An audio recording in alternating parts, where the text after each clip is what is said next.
सद्गुरुदेव भगवान की जय। श्री सीताराम सरकार की जय। श्री राधा रमण लाल की जय। श्री गौरी शंकर महादेव की जय। सभी दर्शकों और भक्तों को कोटि कोटि प्रणाम। सबको प्रेम भरा जय जय श्री राधे। दर्शकों और भक्तों से निवेदन है, कृपया आज का सत्संग बहुत महत्वपूर्ण है, बहुत ध्यान पूर्वक सुने, निश्चित ही आपको लाभ होगा। सभी समस्याओं का आपको हल मिलेगा। आप जीवन जीना सीख जाएंगे। जीवन में कोई भी ऐसी बाधा नहीं जो आपको परास्त कर सके। आप उसी अविनाशी अनंत अक्षय ब्रह्म के अंश हैं। हम इन इंद्रियों और इन मन की सलाह मानकर इसमें इतना ही घुल मिल गए हैं, तभी हमारी ये दुर्दशा है। नहीं तो हम निर्भय के अंश हैं। उस सच्चिदानंद परम ब्रह्म के हम अंश हैं। सभी शास्त्रों ने मिलकर ये उद्घोष किया है, लेकिन हमारी दुर्दशा ये तभी हो रही है कि हम इन इंद्रियों से जो तुच्छ, बहुत ही क्षणिक जो सुख की अनुभूति नहीं, वो भ्रम ही है जो होती है, उसी की लालसा में पूरा मनुष्य जीवन हमारा नष्ट हो जाता है। आप देख लीजिए, पूरा मनुष्य जीवन हमारा इसी में नष्ट हो जाता है। और आगे सुख की आस लिए हुए हम आशा लगाए रहते हैं, लेकिन हमें सुख नहीं मिलता। आशा एक राम जी की, बाकी आशा छोड़ दे। निश्चित मानिए, ये जो भजन भगवान का आप कर रहे हैं, जो जप कर रहे हैं, ये आपको ले जाएगा, बहुत ऊंचाई तक ले जाएगा। समस्त आपके जो पिछले पाप कर्म हैं, उनका समूलता जड़ से ये नष्ट करेगा और बिल्कुल आपको निर्मल बनाकर ये भगवत धाम ले जाएगा। ये भजन यहाँ तक का नहीं है, ये भजन आपका इस शरीर छूटने के बाद भी काम आएगा, इस जगत में भी काम आएगा। बहुत लोग कह देते हैं कि ये भजन करते हैं ये मरने के बाद ही काम आता है। नहीं, ये आपके आज आपने अभी आरंभ किया, आज इस क्षण, इसी क्षण से वो काम करने लगता है।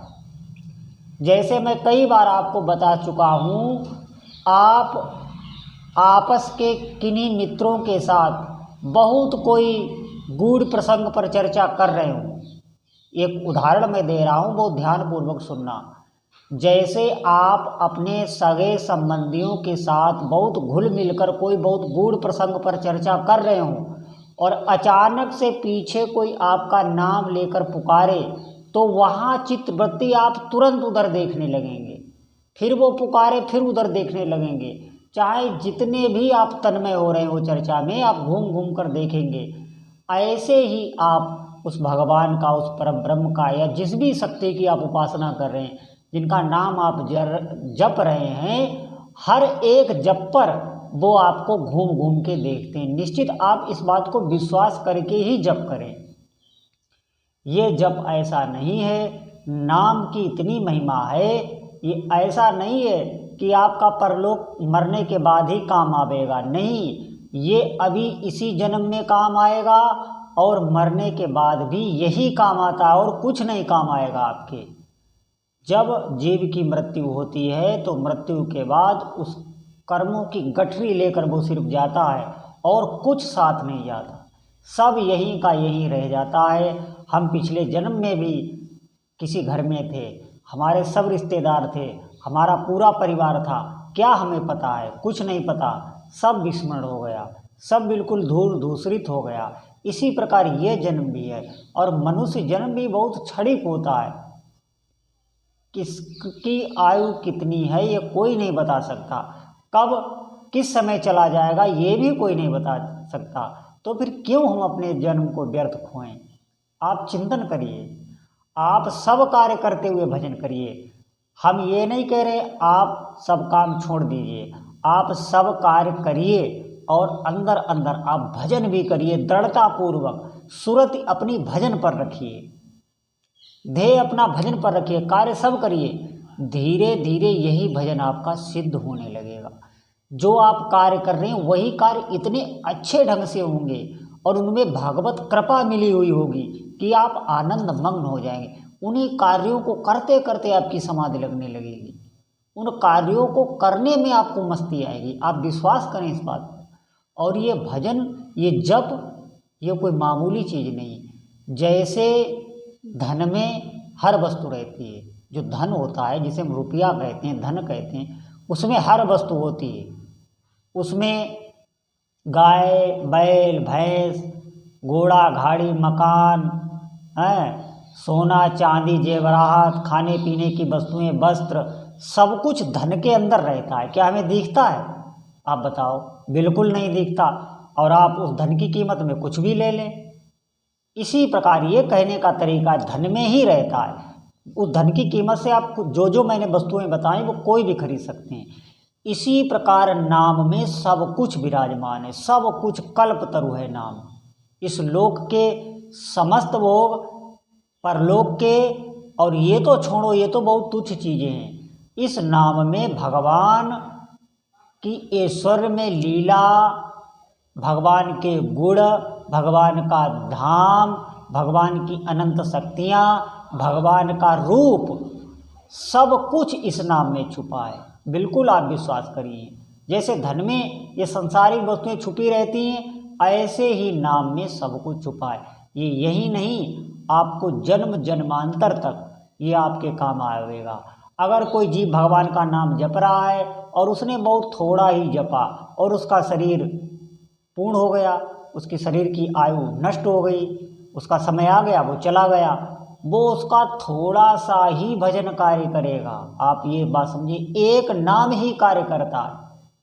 जब एक नाम की इतनी बड़ी महिमा है तो क्यों ना हम भगवान नाम का खूब आश्रय लेकर नाम जप करें। निश्चित मानिए, धीरे धीरे नाम आपको आंतरिक, मैंने कई बार बताया, आंतरिक सुख देने लगेगा।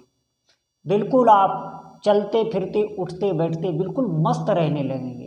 बिल्कुल धीरे धीरे आपकी अंदर की वृत्ति ही बदल देगा, दृष्टि ही बदल लेगा। जो अभी आपको सब लोक में भयावह दुख क्लेश भय शांति ये दिखाई दे रहा है, ये कुछ भी नहीं दिखाई देगा। आपको अंदर से बिल्कुल आनंद की अनुभूति होगी और वही आपको चारों तरफ दिखाई देगा। इष्ट ही आपको चारों तरफ नजर आने लगेंगे। आपके पास भी जो बैठेगा वो भी प्रसन्न रहने लगेगा। निश्चित मानिए, भगवान के नाम में बिल्कुल एक जादू सा है, लेकिन ये समझ में उसी के आएगा जो उसका सेवन करेगा। भोजन की हम कितनी ही बातें कर लें, व्यंजनों की मिठाइयों की हम कितनी ही बातें कर लें, लेकिन पाने के बाद जो अनुभूति होती है वो बातों में कहाँ होती है। इसी प्रकार साधना भजन की आप कितनी भी बातें कर लें, लेकिन जब तक आपका नाम जप नहीं होगा तब तक भजन नहीं होगा। नाम जप को ही भजन कहते हैं और कोई भजन नहीं अलग से होता। नाम जप ही मूल है भजन का। आप जिस शक्ति की भी आराधना कर रहे हैं उसमें अगर आप नाम जप भी मिला दें तो ऐसा हो जाएगा जैसे आपने भोजन तो बनाया लेकिन उसमें नमक नहीं डाला।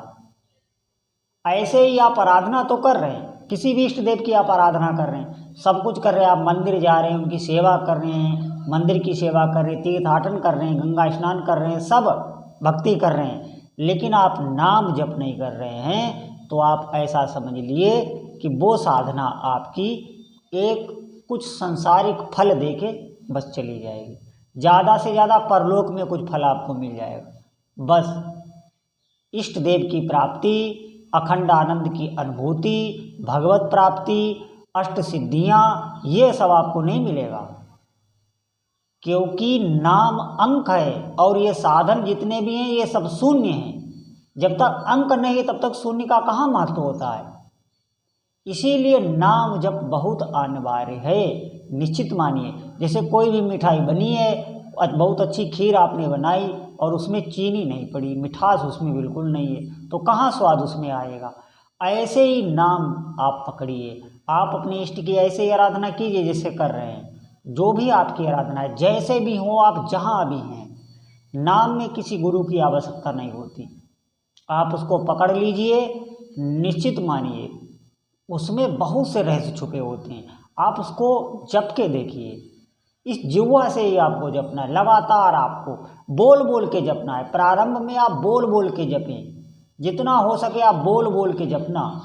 बोल बोल के जपने से उसका श्रवण भी होता है। जब जप और श्रवण दोनों साथ साथ मिल जाते हैं तो बहुत जल्दी नाम जप जागृत होने लगता है। जब वो नाम जब जागृत होगा तो वो बार बार नाम ही आपको आकर्षित करेगा। बार बार आप जपने की, आपका मन ही दूसरी जगह नहीं लगेगा, बिल्कुल नाम की तरफ ही आपका मन आकर्षित होने लगेगा, क्योंकि वो जागृत होने लगता है। तो सभी दर्शकों से, भक्तों से अनुरोध है कि आप नाम जप निष्ठा से कुछ समय तक लगातार उसको चलाएं। बिल्कुल एक दिन भी आपका ऐसा नहीं जाना चाहिए कि आपका नाम जप ना हो पाए। आप जैसे भी हैं, जहाँ भी हैं, जो भी कर रहे हैं वो सब करते रहिए, लेकिन आप उसमें नाम को मिला लीजिए, इसको ना भूलिए। सब कुछ आपका बन जाएगा, सब कुछ बन जाएगा। ऐसा कोई भी दिमाग में आपका नहीं रहेगा कि मेरा ये कार्य नहीं हुआ। जितने भी जीवन में उद्देश्य हैं जो दबे रहते हैं, जो बार बार खटकते हैं, वो खटकन ये नाम जब खत्म कर देगा, बिल्कुल समाप्त कर देगा। कोई खटकन नहीं रह जाएगी, बिल्कुल निर्द्वंद हो जाएंगे आप। तो सभी दर्शकों से, सभी भक्तों से अनुरोध है, इस साधना को आप जरूर करें और आरंभ कर दें आज से। बोलो जय जय श्री सीताराम।